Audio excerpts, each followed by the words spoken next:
भगवान् विष्णु मङ्गलं गरुडध्वज मङ्गलं पुण्डरीकाक्ष मङ्गलाय तनोहरि मङ्गलं भगवान् विष्णु मङ्गलं गरुडध्वज मङ्गलं पुण्डरीकाक्ष मङ्गलाय तनो। જય પુરુષોત્તમ ભગવાન વાર્તા 32મી રાજા નહુસ। પુરુષોત્તમ માસનું પહેલ વહેલું વ્રત રાજા નહુસે કર્યું હતું, જે વ્રતના પ્રભાવે તે પરમપદને પામ્યો હતો। પ્રાચીન કાળમાં રાજા પૂર્વવર્ણ વંશમાં નહુસ નામે એક મહાબળવાન અને પ્રતાપી રાજા થઈ ગયો। તે પ્રજાપાલક અને નીતિવાન હોવાથી તેની કીર્તિ ચારે દિશાએ ફેલાની હતી। વૃતાસુરનો વધ કરવાથી દેવરાજ ઇન્દ્રને બ્રહ્મહત્યાનું પાપ લાગ્યું હતું। આ પાપનું નિવારણ કરવા તેમને એક જળાશયમાં વિશ્રાંતિ લીધી। સ્વર્ગ સૂનું પડ્યું। આ પરિસ્થિતિના કારણે દેવ અને ઋષિઓ ભેગા થયા ને તાત્કાલિક કોઈને ઇન્દ્રપદ આપવું એવો નિર્ણય કર્યો। બધાની દ્રષ્ટિ રાજા નહુસ પર પડી। બધાએ તેને સર્વ રીતે યોગ્ય માની તેને ઇન્દ્રપદ આપ્યું અને સર્વ અધિકારી બનાવ્યો। ઇન્દ્રપદ પ્રાપ્ત થતાં રાજા નહુસ શાન ભાન ગુમાવી બેઠો।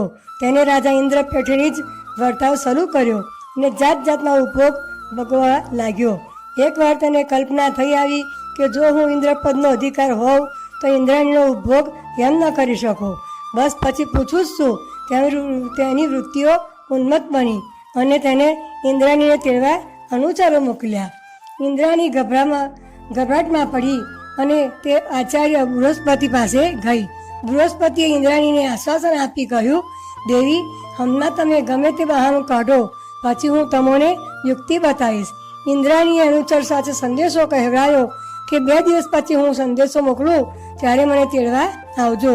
2 દિવસ વીતી ગયા। બૃહસ્પતિની સૂચના પ્રમાણે ઇન્દ્રાણીએ સંદેશો મોકલ્યો, હે દેવરાજ, જો તમારે મને તેડાવી હોય તો મારા માટે એક અનુપમ અપૂર્વ અદ્ભુત વાહન મોકલો। નવો ઇન્દ્ર નહુસ વિચારે ચડ્યો, એવું કયું વાહન મોકલું તો ઇન્દ્રાણી મારા પર પ્રસન્ન થાય। વિચારોના ચક્કરોમાં તેનું ચિત્ત વ્યાકુળ બની ગયું। ઓચિંતી તેને એક નવી કલ્પના સૂજી। હું નરવાહન લઈને ઇન્દ્રાણીને તેડવા જઈશ, જે વાહનનો અત્યાર સુધીમાં કોઈએ ઉપયોગ નહીં કર્યો હોય। સર્વ વાહનોમાં અનુપમ અને અદ્ભુત હશે। તુરત જ તેને સપ્તર્ષિઓ ઉપર મીઠ મારી। 7 ઋષિઓ તો છે જ, પણ એક 8મો હોય તો તેનું વાહન સમતુલા જાળવે।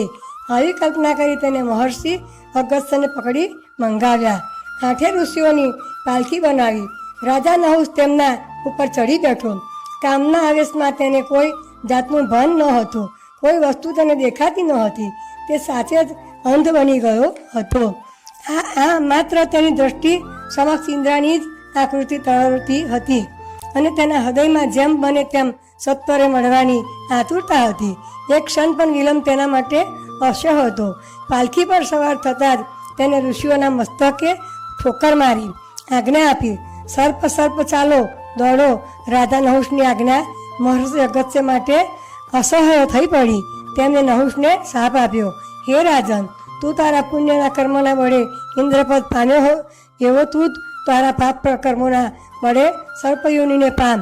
ઇન્દ્રાણીના ઠેકાને રહી ને રાજા નહુસ અજગર થઈને પૃથ્વી પર યમુનાગીરી પર પડ્યો।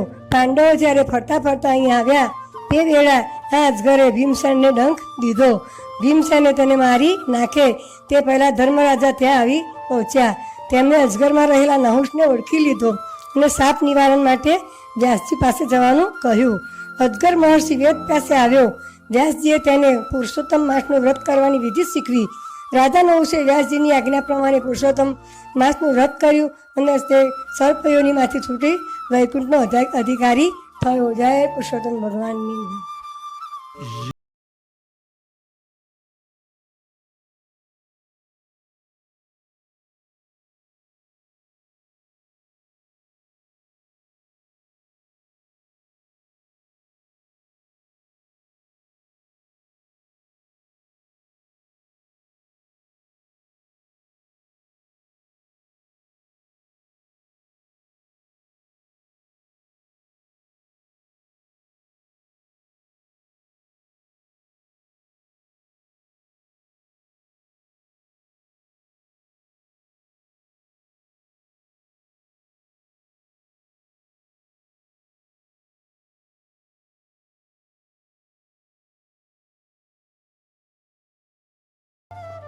છે.